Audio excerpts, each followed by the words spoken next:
Welcome back to another episode of UFC Double Knockout. Things look a little different today. We got the Final Few boys over here. If you haven't checked their videos out, go check them out. They do some UFC content as well. Pleasure having you on. I don't have my co-host Albert. He got a new job promotion, so congrats to him. Life's just been kind of hectic for him. So that's excuse us for the 283 card. We didn't post anything, but we were busy. He was busy, so it just didn't shake. But we still watched it, so we're still gonna cover it. But appreciate y'all boys for coming out and getting on. I know we talked about before doing little crossover pods, so there we are. Appreciate y'all. Yeah, thanks, bro. Yeah, thanks for having us. Of course. He's been on the set, but you ain't been on the set yet. So first time. Inaugural episode. Yeah, welcome. Well, y'all filmed with Cam before, right? But was it here or was that just in San Antonio? We filmed here and in San Antonio. Yeah. Because I wasn't moved in yet, right at that point. Here? Yeah. I think you were. I just don't think you were here. We were talking. You might have been gone for. We did do trivia. That's when they retired. Hey, wait. This ain't my inaugural baby. This ain't my inaugural baby. I just need to be quiet over there, man. They trying Eat your food. They're trying to bury the trivia. They're trying to bury where it can't be found. Right. Yeah, that might have been the last trivia episode. It was the last trivia episode. We can run it back. We can run it back. Put them boys in retirement. But big news coming up: Jon Jones, Gane, McGregor, Chandler. Yes. I don't know which one y'all want to start off with, but both major news because Jon Jones, 3-4 year layoff? Yeah. Finally coming back, and you're scared for him to fight Ciryl. You wanted him to fight Francis because you think Cyril's just a bad matchup for him because that's him, but a bigger person. Nah. I wanted him to fight Ciryl or any other heavyweight other than Ngannou. Yeah, because I just didn't know how he would adapt and being on the layover against somebody that's just like a massive specimen. I didn't know how that would play out. But now that this fight has been booked, the way my mind works is now I'm like, okay, wait, I gotta argue against that. And so I think he would have had an easier time game planning for Ngannou. Now, if he could execute the game plan, that's different. But I think against Gane, he might have some interesting dilemmas in the show. So if it was against Francis, the game plan just has to be get past the first round. Okay. No. Yeah. Because he just doesn't have the cardio to, not that he doesn't, but he's proven before that boy be getting tired. John said that too, but did he knock out Stipe in the second round? He did knock out Stipe in the second round. But I mean, that's Stipe. Yeah. I think Jon Jones. DC beat him. Yeah.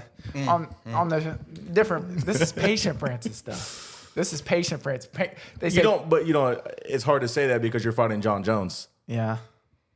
That brings a different level to the playing. That's a different level playing field. Maybe you might think you got to capitalize on some shit because I got to put this man to sleep. But it's Jon Jones. Yeah. So yeah. I don't know. Yep, John would be able to pick him apart. I feel like on the striking front, then wrestling. He has a greater advantage. I think Gane is that's one of my favorite fighters, bro. His striking is just so complete and just so slick and just versatile. So him and John are kind of similar in that way. But obviously, we know where the weakness lies. John's going to get him to the ground, and then whatever happens from there, happens from there. It's Jon Jones. I always say it's Jon Jones. You just can't. You can't stop it. It's going to happen. And if he can't take you to the ground, he's going to beat you standing up. And that's where I disagree with Gane. With anybody else, maybe. I think Gane is people give him a lot of credit for the weight class and the way he moves. I think we should just give him credit, period, the way he can strike. They're very similar in that way. I think he's a little more polished than John, though. He's more of a specialist in that way. Yeah, I can get along with that as well. I think Gane's striking is polished. He's a Muay Thai striker, and I think John is bro, he just makes it work. He uses his range to an advantage, and he strikes viciously. He's looking he's trying to hit you with bad intentions with anything, as opposed to Gane is picking you apart type thing. So I'm excited to see this because John is he knows what he's doing on the feet. And the same way Gane tries to pick people apart, he's going to get some of that back at him. But it's just not going to be as like, it's not going to be like as pretty, as flowy as a Muay Thai style. It's just going to be like a kick to the body. Well, the thing with Jon Jones as well is going back to what you said about patient Francis. Jon Jones is very patient. Absolutely. If he hurts you, he's not, unless you like go to the canvas, he's not chasing you down trying to kill you. Like, it's still a regular fight, but he's still like, perfect example is when he fought DC. Like, he stunned DC, right? But DC was like wobbly, right? And then he doesn't go and attack him. What does he do? He tries to sweep the leg, yep, and then takes him down, and then that's the end of it. On. Yeah. He's just very patient. He's not a wild fighter. So I don't. I think with Gane, the thing about Gane though is like he is death by 1,000 cuts, and For sure. so he's gonna touch you. And I was telling him in that fight, I know we'll probably talk about it again in further detail, but like in that fight, I can only see it going, like I can see a path of victory for both people.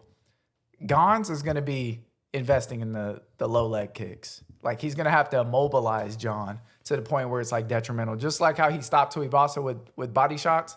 I think it's just going to be like a constant wear on you because I don't think either one of them are like KO artists. So on Jon's terms, it's going to be, I got to, like, once we get in the clinch and we grapple and I get you down, that you're going to get some elbows. Do you think Jon has an advantage in the clinch?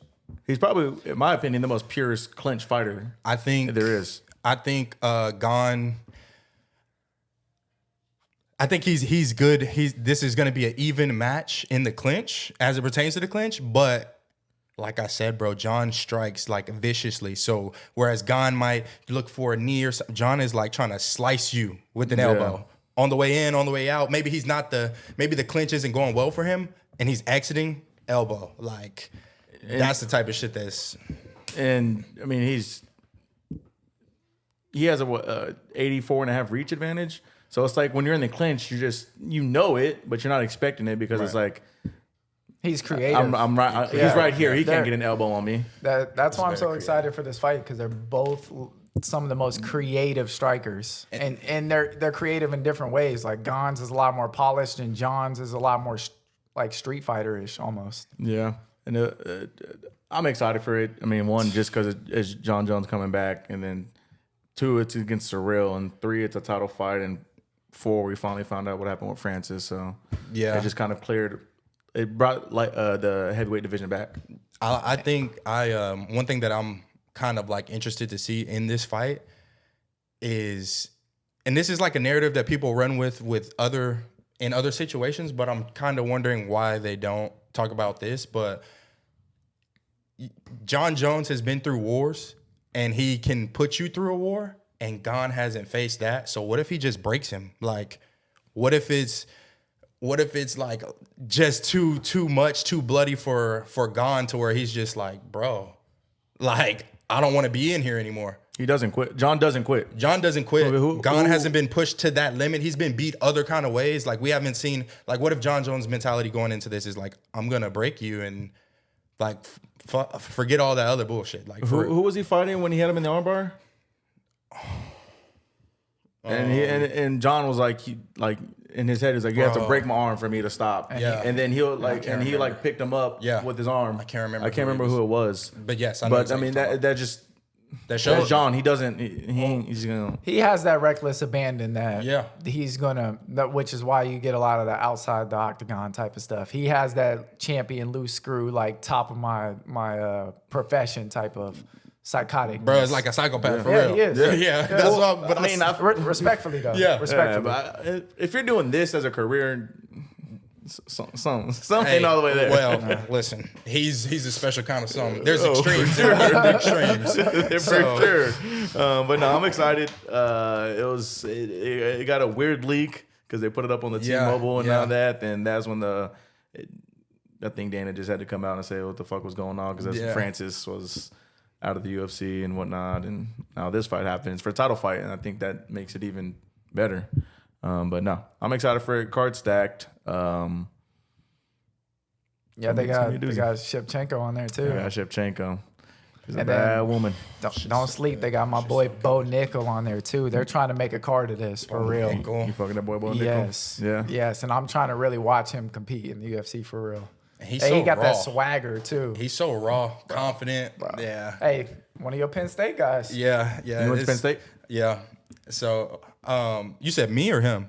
No, him. Yes. Okay. I know you did. Yeah, I gotta make sure. But yeah, no. Bo You do Nickel, kind of bro. look like Saquon. Wait, I'm just never mind. I don't think we yeah. have similarities though. But I mean, hey, Bo we won't have to Nickel, get into bro. that. I'm like Bo Nickel is crazy because he came in the UFC and just everybody. I want to smoke with everybody.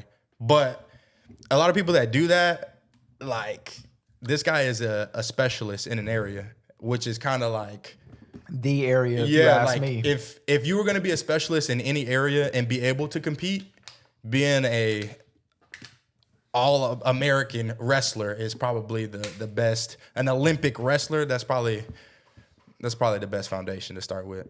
If you're gonna have anything be your strength, yeah. Especially in that division, they're all striker. Like, Do you think he'll be able to compete with Islam? no, he's above them. He's in the middleweight. Bo Nickel. You're right. So He compete Adesanya and Adesanya is just a Adesanya, bad yeah. matchup. yeah. I'm not gonna say he competes with him, out of respect for the boy, but it's just a bad matchup.